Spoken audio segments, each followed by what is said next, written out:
What is going on, awesome YouTubers? My name is TJ Style, and in this video I'm going to be showing you how to work with Adobe After Effects and the third-party plugin TRAPCODE Form. For those of you who do not know, TRAPCODE Form is developed by Red Giant Software. It's a great third-party plugin for Adobe After Effects. It helps you to create motion graphics, and just in case if you are thinking of coming to YouTube, working on YouTube, trying to start a channel, create different kind of intros for our gamers community, then TRAPCODE Form and TRAPCODE Particular is something that you should definitely know. So here I am to teach you that, and in this video I want to start things off by showing you how to create a galaxy zoom out tutorial. So this is going to be great if you are trying to create like an intro for someone or for yourself, and it can be used in different kind of things, right? So here it is. This is what we're going to be creating. Okay, it didn't start.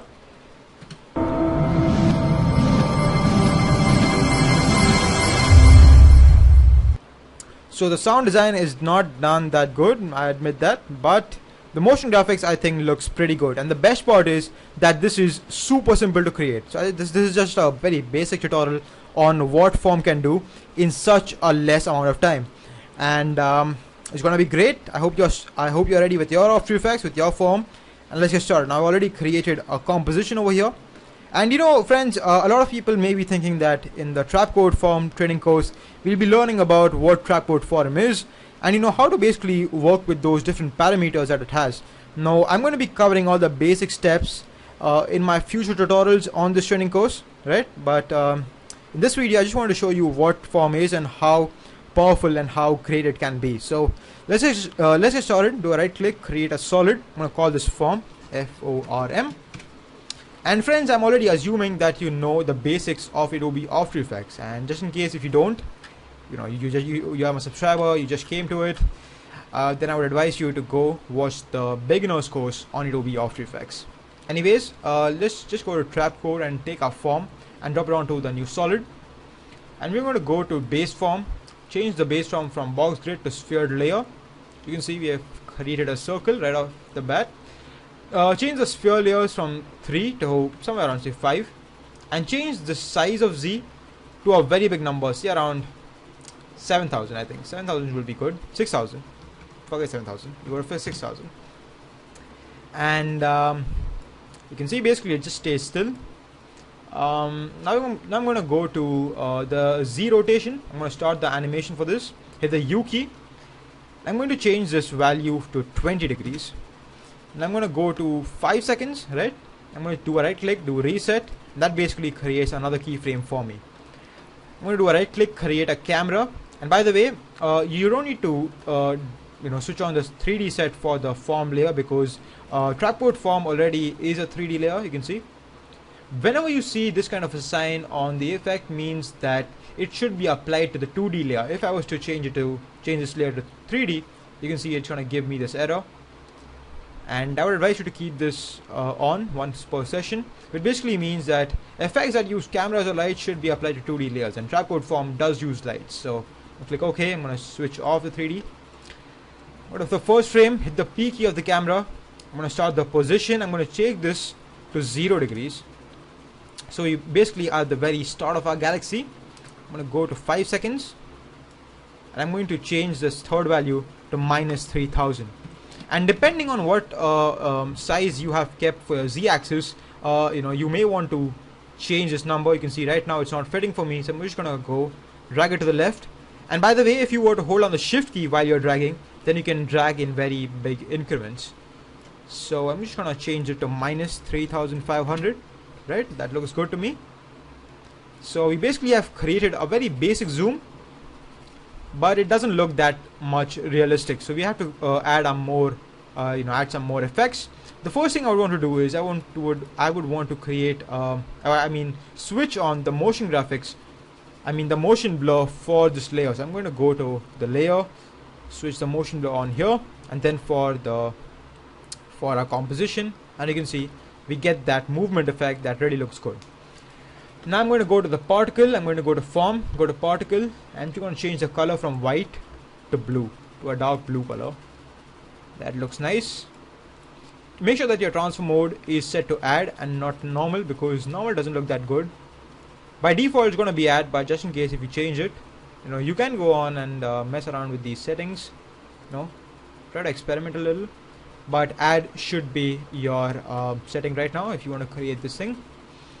And you can actually change the particle type from sphere to glow sphere, and you can see that adds a little different effect, but I think I'm going to go with sphere for now. I'm going to go to effects and presets, type in glow. I'm going to take this normal glow from stylize. I'm going to drop it onto the form, and you can see it creates a different effect.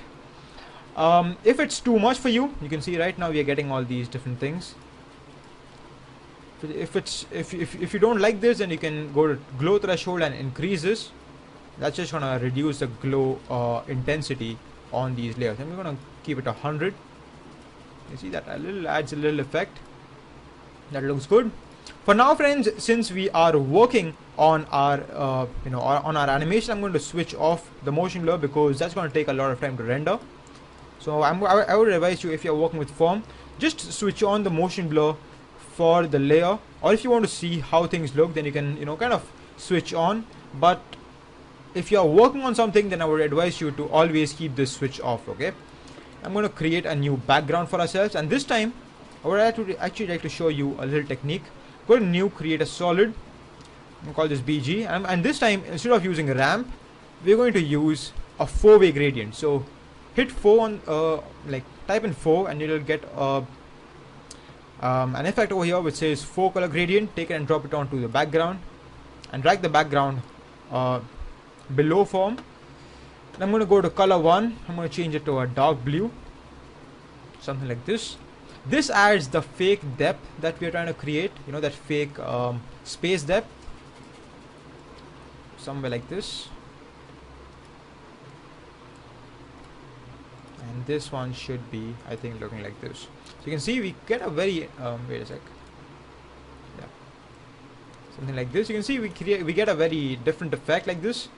So this is our flat black color, and this is our 4-way gradient. So it adds a little effect. I think I've actually this much part is a little too lit up, so I'm going to change it a little.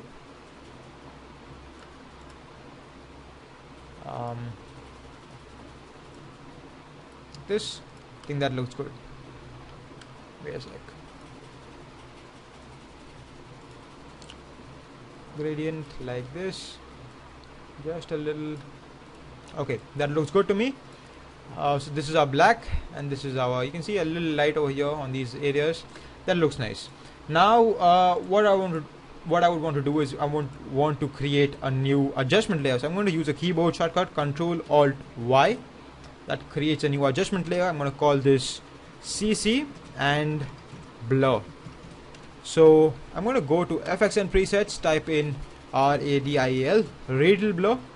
Okay, that's the effect that we are looking for. Take radial blur and drop it onto the adjustment layer that we just made, and you can see that it creates a very different, interesting effect, but this is not something that we are looking for. So I would want to reduce down the amount to 2. You can see that looks nice.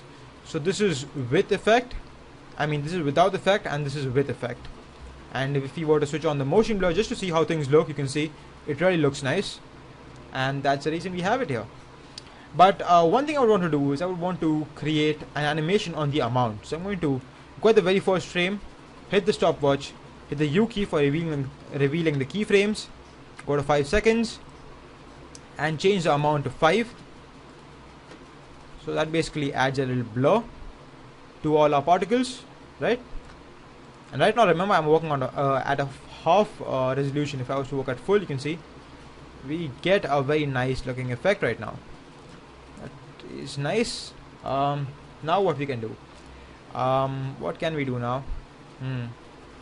We can, one thing I would want to do is I would want in the end all the particles to disperse off, something like this. You can see this, it is circle, but then it just bursts away and goes it all in separate ways. So I'm going to go to form, go over here and start the animation in disperse and twist. First open that and start the animation for disperse.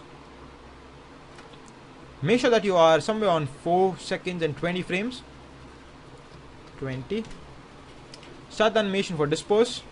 Go into fractal field and start the animation for effect size. Oh, no. Go for effect opacity and go for displace, not effect size. Hit the U key for revealing your keyframes. And then say if your animation was to end at 5 seconds, then go back 10 frames and make sure that your keyframes are over here. And now go ahead, so somewhere around 6 seconds and 15 frames. So we basically are giving a disperse animation around 1.5 second, to act up. So I'm going to go to disperse. Make sure that your CTI is properly aligned with the place where you want your keyframes to appear. Go to disperse and change it to I think 20 is good. 20. Change the effect size to 150. So that's basically going to affect the opacity. Sorry, if I said effect size, it is effect opacity. Displace, I think it should be around 20. That looks good. Now we would want to add a very basic opacity fade. I'm just going to hit the T key. Hold on the shift key, actually shift T, for keeping all these keyframes and revealing the opacity parameter. Start the animation. And basically I would want to go ahead and then fade out over here. One more thing that I would like to do is go to camera, hit the U key for camera, and easy ease this keyframe out, because you can see right now we have that hit effect, as in the whole animation went and it just hit a wall. See that it looks all abrupt and it doesn't look professional at all. It looks all amateurish. So not that good. Do a right click, keyframe assistant, go to ease. You can actually hit F9, but I cannot do that because I'm right now recording. So just gonna stop my recording. So do a right click, keyframe assistant, ease, and now you can see the animation looks all better. See that? Push, just kind of fades off now. This is nice. And to finish things up, I would like to add a curves effect on my adjustment. So CURVES, curves. Take it, drop it onto the adjustment layer, and I'm just gonna go over here. I think I'm gonna darken all the details. I think my my background is getting affected due to this curves adjustments. I'm gonna change that now. Okay, I'm just gonna go to RGB and play around over here. Just add a little bit of a contrast effect. So this is before, now this is after. You can see it's a very subtle effect, but my background is getting affected a lot, so I'm going to change that to somewhere like this. And so a little, I think, should be nice. But make sure that at least one of these colors is full black, because it's not like in space everywhere there is light, so at least one part should be full black. And I'm just gonna go over here. Okay, I think that looks good. Now to complete the entire effect, you can just create another solid. I'm gonna call this letterboxing, so LB, and I'm going to change the blend mode to stencil alpha. I'm going to hit the S key on my keyboard for revealing the scale, and break the link, and I'm going to change the second value to 80. So that creates a very even letterboxing for me. Or what you can do is you can create a vignette effect. So you can create another solid. You can call it VIG if you want. I'm going to call it black solid for now. Go to mask, go to ellipse tool, do a double click, invert the mask, hit the F key for revealing the mask feather, and change it to somewhere 200. Actually that's a little too less.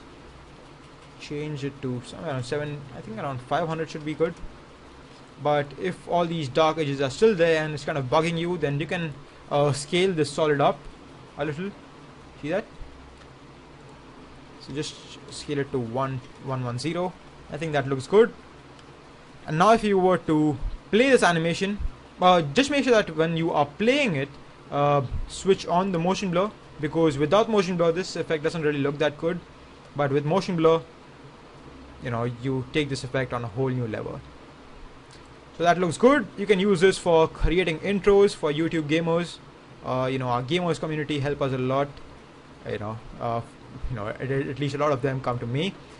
So it's going to be good for intros and for other motion graphics. So thank you for watching my video, friends. This is how you create a galaxy zoom out tutorial using TRAPCODE form inside Adobe After Effects. Thank you for watching. Please subscribe and like this video on YouTube, and also like my Facebook page. The link is going to be in the description. Thank you for watching and take care.